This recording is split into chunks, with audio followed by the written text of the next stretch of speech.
It was a decision that changed his life. Got an approved cross-train. I was supposed to become a lab tech. Instead, Tech Sergeant Clifford Monroe continued his Air Force career as a structural craftsman, finding himself years later building schools and roads in one of the most hotly contested regions of Afghanistan.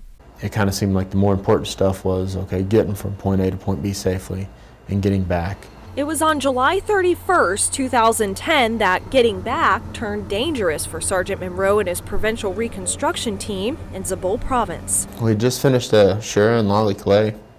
As we were leaving, we had gathered everything up and we were loading up in the trucks. As the trucks were pulling out, we had the Afghan National Police leading the way. An IED struck the vehicle. Shook up and disoriented, Sergeant Monroe and his team dismounted to oncoming rocket-propelled grenades and AK-47 rounds and decided to chase down the enemy.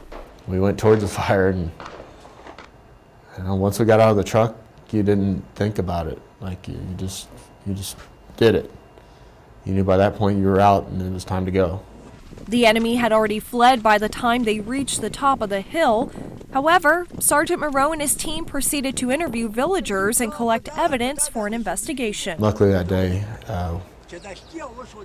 we didn't lose anybody. A couple of the AMPs got injured and they got CASEVAC back to the base fairly quickly. For his bravery that day, Sergeant Monroe has been chosen as one of 18 airmen featured in Portraits in Courage, among other achievements, including a Bronze Star.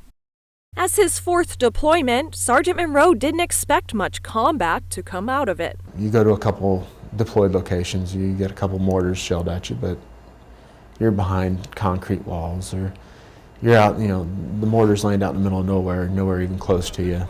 Now, with more and more airmen filling combat roles, Air Force members like Sergeant Monroe find themselves putting their craft aside to provide security. I was a 50 cal gunner on top of the gun trucks when we were running convoys. I was a 240 Bravo gun fire team lead. I did a lot of stuff, that I normally would never have done. For 10 months, Sergeant Monroe came under direct and indirect attack more than 35 times, but it's one incident in particular that became very personal for him. We lost 2 in a suicide attack, and before you had heard about the people, that had gotten killed, and you feel bad, and that's the ultimate sacrifice. But when you're the one that has to pick them, when you're the one picking them up off the ground, to see it happen and not be able to do anything for them, it's just, it really hits at home. It's no longer something you just read about, it's something that you are part of. It's a day, Sergeant Monroe says, he will never be able to forget. To see that on someone else, or to see somebody get injured or even killed, it definitely changes your view on things. My guys, I emphasize to them more of taking the training seriously now. You never know when you might be in a situation that you might need that knowledge or that information or that experience. Despite the difficulty that comes with being deployed to a hot zone and then reintegrating back home, Sergeant Monroe is able to see some good in it all.